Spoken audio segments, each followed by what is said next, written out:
And I don't mind if he gets along with China, because we're getting along with China very well. Well, it's tough. He's a very tough negotiator. He's negotiating too tough. In fact, I used to like him better than I do now. The Philippines were loaded up with ISIS and a lot of terrorists. And again, our strongest partner has always been the United States. Well, thank you very much, everybody. It's a great honor to have President Ferdinand Marcos Jr. of the Philippines, a great family legacy, and highly respected in this country. I know that because I have many friends in the Philippines, and there's great respect, or I couldn't say it, so congratulations. Thank you. We're going to be talking about trade. We're going to be talking about war and peace. They're a very important nation militarily, and we've had some great drills lately. We're back with them. I think I can say that the last administration was not getting along with them too well. They didn't get along with anybody. They didn't know. Honestly, they didn't know what they were doing. But we have some fantastic military relationships with the Philippines, and that's been reinstituted. And Pete, I would say that you couldn't be happier, right, with the relationship. Great partners. So I just want to say it's an honor to have you. We're going to talk about trade today, and we're very close to finishing a trade deal, big trade deal actually. And we do a lot of business with you. It's a lot of income coming in for both groups. But I was surprised to see the kind of numbers. They're very big, and they're going to get bigger under what we're doing and what we're proposing. And I just want to thank you for being with us. It's a great honor. You and your representatives, it's really a great honor. We have a big announcement. AstraZeneca, the big drug company, is going to spend $50 billion, just announced $50 billion in the United States in order to build various places all over the country, big manufacturing plants, pharmaceutical plants all over the country, so that's an honor.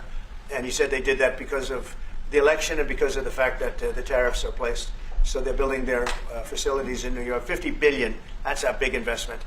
And it's going to be a very good investment. I have no doubt about it. So thank you to AstraZeneca. And with that, I'd like to have you say a few words, please. Thank you very much, Mr. President. Of course, we're all very happy to be here to once again reaffirm the very strong ties between the Philippines and the United States, ties that go back over 100 years. And considering the context in which we live these days, especially in my part of the world, this has evolved into as important a relationship as is possible to have. We must remember that the United States is our only treaty partner in the Philippines, and that has stood us in good stead over the years, certainly through the Second World War, and the cultural memory of all Filipinos, down to even the school children, is that our strongest, closest, most reliable ally has always been the United States. That is something that we value, that we are grateful for, that we will continue to foster as we go on. With the leadership of President Trump, I am very confident that we will be able to achieve that. I think it is worthwhile to remember that it was President Trump who, in his first term, characterized the relationship between the Philippines and the United States as ironclad. And that has been necessarily the case since that time that you made that statement, sir. And it is something that the Philippines will always hold close to its heart. Thank you once again, and we are honored, and it is our great pleasure to be here and to visit with the President of the United States. Thank you, sir. It's my great honor.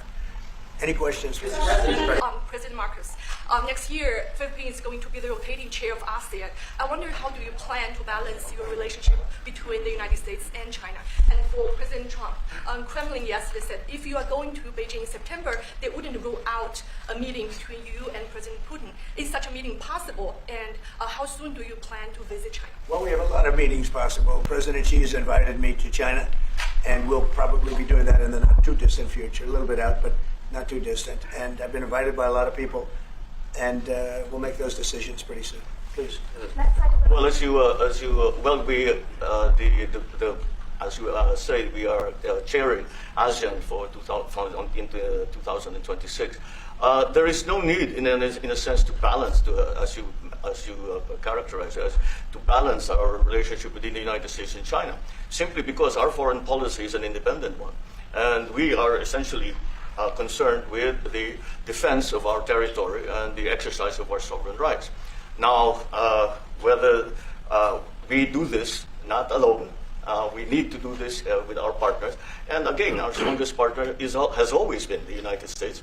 But of course, we are trying to form coalitions and multilateral relations so that those like-minded nations who share the same values as we do, who hew to international law, more specifically the UNCLOS, present that position very clearly to anyone who has intentions of unilaterally changing the world order, and that is how we are guided in that. And I don't mind if he gets along with China, because we're getting along with China very well. We have a very good relationship. In fact, the magnets, which is a little complex piece of material, but the magnets are coming out, very well.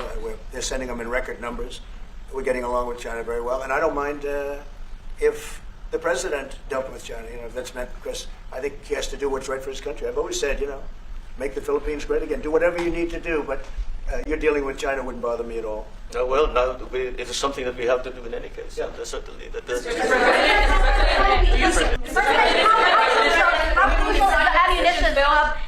How crucial is the ammunition hub that the U.S. plans to build in Subic and the Luzon corridor, considering that these will be built in areas that host strategic ports as well as military air bases?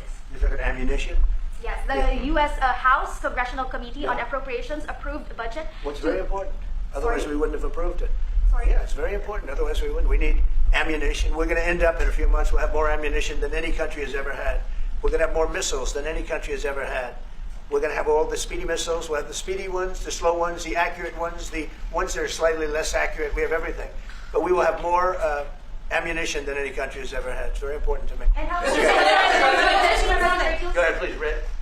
Sir, when you say that you're close to making a trade deal, what gaps remain? And for President Marcos, sir, I was just wondering, do you not think that perhaps the Philippines hosting U.S. missile systems could be considered escalatory by China, especially because they can strike deep into mainland China? Thank you. Well, it's an honor to be with this gentleman. I've known him, and I've known his family, actually, but I've known him. And I assume you're from the Philippines? Are you from the Philippines? Yes, sir. That's good.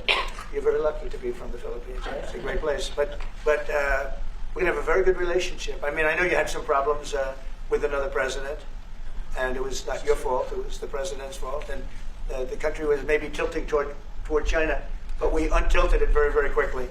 But you had a country that was tilting toward China for a period of time. And I just don't think that would have been good for you.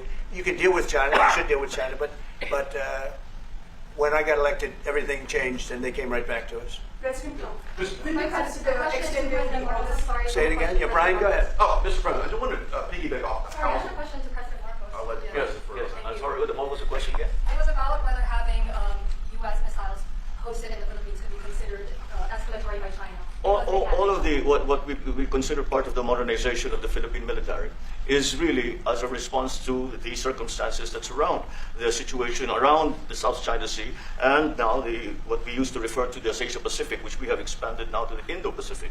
And if we would certainly, like in any kind of military spending, we would wish that it wasn't necessary, but it is. And so that is what we are doing. And as an adjunct to the question about the ammunition production, this is actually the United States is assisting the Philippines in what we call our self-reliance defense program, which is to allow us to be self-reliant and to be able to stand our own 2 feet, whatever the circumstances that occur in the future. And the reason that we have encouraged more interaction with the United States is because it is necessary. And it is not just with the United States. It is with all our neighboring countries, and even countries as far afield as the Scandinavian countries, the EU.